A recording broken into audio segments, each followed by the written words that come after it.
यह गठबंधन सिर्फ लोकसभा चुनाव तक सीमित नहीं रहेगा। भविष्य में भी हम सभी मिलकर भाजपा के खिलाफ संघर्ष करेंगे, ये कहना है जीतू पटवारी का। प्रदेश कांग्रेस अध्यक्ष श्री जीतू पटवारी के प्रयासों पर आज मध्य प्रदेश के इंडिया गठबंधन से जुड़े सभी राजनीतिक दलों के नेताओं और भाजपा के खिलाफ लड़ाई लड़ रहे इस गठबंधन को सहयोग प्रदान करने वाले अन्य संगठनों दलों के नेताओं प्रतिनिधियों की संयुक्त बैठक राजधानी भोपाल स्थित प्रदेश कांग्रेस मुख्यालय में संपन्न हुई। करीब 2 घंटे चली इस बैठक में आसन लोकसभा चुनाव 24 को लेकर चुनावी रणनीति और समन्वय सहित अन्य कई मसलों पर विस्तार से चर्चा हुई। वहीं इस बैठक में इंडिया गठबंधन से संबंध मध्य प्रदेश कांग्रेस कमेटी के अध्यक्ष जीतू पटवारी, समाजवादी पार्टी के प्रदेश अध्यक्ष डॉक्टर मनोज यादव, राष्ट्रीय प्रवक्ता श्री यश भारती, आम आदमी पार्टी की प्रदेशाध्यक्ष श्रीमती रानी अग्रवाल, श्री जितेंद्र चौरसिया, मार्क्सवादी कम्युनिस्ट पार्टी के राज्य सचिव श्री जसविंदर सिंह, श्री प्रमोद प्रधान, भारतीय कम्युनिस्ट पार्टी के राज्य सचिव श्री शैली, श्री सत्यम पांडे, एनसीपी शरद पवार के अध्यक्ष श्री राजू भटनागर, रासद के प्रदेश अध्यक्ष श्री मोनू यादव, शिवसेना के उद्धव ठाकरे, श्री अपूर्व दुबे, राष्ट्रीय समानता दल के प्रदेश अध्यक्ष इंजीनियर मुकेश कुशवाहा, अभा डेमोक्रेटिक पार्टी के अध्यक्ष श्री अजय सिंह, स्वर्ण समाज पार्टी की अध्यक्ष श्रीमती अर्चना श्रीवास्तव व श्री RK श्रीवास्तव, राष्ट्रीय कर्मठ दल के अध्यक्ष श्री सुबोध गंगवार, अभावीर दल के राष्ट्रीय अध्यक्ष श्री कल्याण सिंह गुर्जर, प्रदेश कांग्रेस मीडिया विभाग के अध्यक्ष मुकेश नायक सहित विभिन्न दलों संगठनों के कई वरिष्ठ मुख्य नेता व संगठन पदाधिकारी मौजूद थे। सभी यहाँ उपस्थित गठबंधन के इंडिया गठबंधन के सम्मानित नेतागण, प्रदेश अध्यक्ष, प्रतिनिधिगण, मैं सबका स्वागत करता हूँ।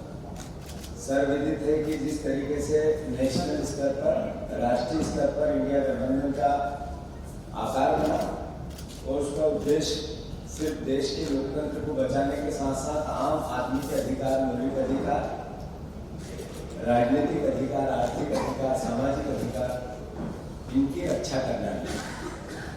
महत्वपूर्ण इस अवसर पर ये कहना कि जब हम लोकतंत्र की रक्षा की बात करते हैं तो स्वाभाविक रूप से मीडिया के फ्रीडम की बात करते हैं, संवाद के अधिकार की बात करते हैं, अपनी बात को, अपने संवाद को, अपनी आवाज को स्वतंत्रता से कोई भी व्यक्ति, संस्था, व्यवस्था कह सके। इस देश के निर्माण में सालों साल इसकी रक्षा, उसकी बात भी करते हैं। अब आप देखो कि भारतीय जनता पार्टी और नरेंद्र मोदी जी ने अच्छे दिन की बात जरूर की थी, पर ये अच्छे दिन थे क्या? करप्शन जो आंखों से देखा गया, एक वो जो भारतीय जनता पार्टी में और करप्ट है, उनको अलग नजरिए से इस देश में आजकल देखा जाता है, और एक वो जो विपक्ष में जिन पे आरोप प्रत्यारोप और किसी तरह के आर्थिक अनियमितताओं के आरोप रखते हैं, उनको अलग नजरिए से देखा जाता है। वो जो विपक्ष में रहकर जिन पर आरोप लगे, मुकदमे लगे, भारतीय जनता पार्टी में अगर सम्मिलित हो गए तो फिर अल्टीमेटली जांच समाप्त हो जाती है। ये रोज बोलने वाली बात नहीं है, सर्वविदित है, आप सब जानते हैं इस बात को। नेचुरल, स्वाभाविक है। पूर्व में कहा गया है कि अरविंद केजरीवाल या झारखंड के हमारे सोरेन जी जो मुख्यमंत्री हैं, मुख्यमंत्री रहते हुए जिस तरीके का व्यवहार किया, ये लोकतंत्र की रक्षा और लोकतंत्र की सुरक्षा इस तरह का विचार कर ही नहीं सकता। ये डिक्टेटरशिप की ओर आपको अग्रसर कर सकता है, देश को अग्रसर कर सकता है। इसके साथ ही जिस तरीके से चलते चुनाव में पॉलिटिकल दलों के आर्थिक व्यवस्था पर प्रतिबंध लगाना सरकार द्वारा, या उनको सीज करना, या अलग अलग तरह की क्रिया प्रतिक्रिया करना, व्यवस्था बनाना, ये भी लोकतंत्र के लिए घातक तो है ही, पर ये तानाशाही की ओर इंगित करता है देश के राजनीतिक माहौल को। मैं फिर से जो राष्ट्रीय स्तर पर संयुक्त रूप से प्रयास होकर जो बयान जारी किए गए, उसी रूप में हमारी पूरी आज की भावना की, कार्यशैली की, आगे की कार्य व्यवस्था की और आने वाली दिनों में हमारी कार्य प्रणाली की, वो सब हमने आज चर्चाएं की है सारे राजनीतिक दलों में मध्य प्रदेश के संदर्भ में। और मैं मानता हूँ कि एकजुटता से हम इंडिया गठबंधन के सारे प्रत्याशियों को जिताएंगे। जो कल घटित हुई घटना खजुराहो में, ये एक मैसेज है कि इस देश में मर्यादा क्या होती है, राजनीतिक मर्यादा क्या होती है। अब इसकी बात करना भी उचित नहीं बचा इसका। एक यादव मुख्यमंत्री ने, यादव महिला समाजवादी पार्टी के प्रत्याशी का अपने कलेक्टर को कह के षड्यंत्र तरीके से निरस्त करा दिया। ये एहसास क्या कहता है? ये एहसास तानाशाही की ओर देश ले जाना है, इसका एक मैसेज देता है। लोकतंत्र में, प्रजातंत्र में निर्वाचन अधिकारी का दायित्व होता है कि फॉर्म में कोई कमी है तो नेचुरल है, स्वाभाविक है, सुधार करवाएं, बिठाकर सुधार करवाएं।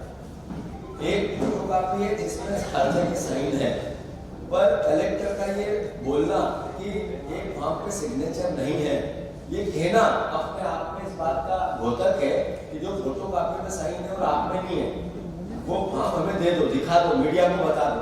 तो कार्य फ्रीज हो चुका है। अब कोर्ट में आप जाओगे तो ही बताया जाएगा, अब नहीं दिया जाएगा। ये बताता है कि हम कुछ नहीं मानेंगे। जो छोटे छोटे चुनाव में, सरपंच के चुनाव में हरदर्मिता होती है, वो हरदर्मिता हम सांसद के चुनाव में, देश की सबसे बड़ी पंचायत के चुनाव में करें। मतलब जो सोच विचार इनके राजनीतिक मातृत्व, राजनीतिक सामाजिक संगठन का है, अब वो उसको मूर्त रूप देने लगे हैं। हम इसकी निंदा करते हैं और प्रदेश की जनता को आग्रह करते हैं, प्रार्थना करते हैं कि आपके वोट की ताकत को बचाना है, राजनीतिक मर्यादा को बचाना है, तो फिर भारतीय जनता पार्टी को आपको हराना ही पड़ेगा। रही बात भारतीय जनता पार्टी की, मध्य प्रदेश के संदर्भ में बीजेपी ने 2023 के चुनाव में कुछ बातें कही थी। ये एक तरह से हमारा आरोप पत्र है मध्य प्रदेश के संदर्भ में। आप बताएं मुख्यमंत्री जी, भारतीय जनता पार्टी, उनका प्रदेश अध्यक्ष रोज भाषण करते हैं और चुनाव को जीतने के दावे किए जाते हैं। ये चुनाव को जीतने के दावे करने से पहले लाडली बहनों को आपने 3000 का वचन दिया था, पूरा क्यों नहीं हुआ? क्या कारण है कि उन्हीं बहनों को उन्होंने कहा था एक पक्का मकान, 1.3 करोड़ लाडली बहनाएं थी, 1.3 करोड़ लाडली बहनों को पक्का मकान देंगे। उसमें इस 4 महीने में एक रामायण और गीता जैसे वचन पत्र पर ये सरकार क्यों नहीं? ग्रामीण महिलाओं के लिए लखपति बनाएंगे, 15 लाख महिलाओं को लखपति योजना के अंतर्गत कौशल विकास में जोड़ने की बात कही। एक शब्द भी इस पे क्यों नहीं बोला गया? क्या कारण है कि लाडली लक्ष्मी के कुल 2 लाख, लाडली लक्ष्मी को कुल 2 लाख देंगे, सभी बीपीएल परिवार की बालिकाओं को जन्म से 21 वर्ष तक यह लाभ मिलेगा और लखपति बहना बनेगी। उस योजना का क्या होगा? 450 का सिलेंडर देंगे उज्ज्वला योजना के अंतर्गत आने वाली बहनों को, वो योजना चालू क्यों नहीं? जैसा मैंने कहा, केजी से पीजी तक बीजेपी के घोषणा पत्र की बातें हैं, ये कोई मेरे मन की नहीं है।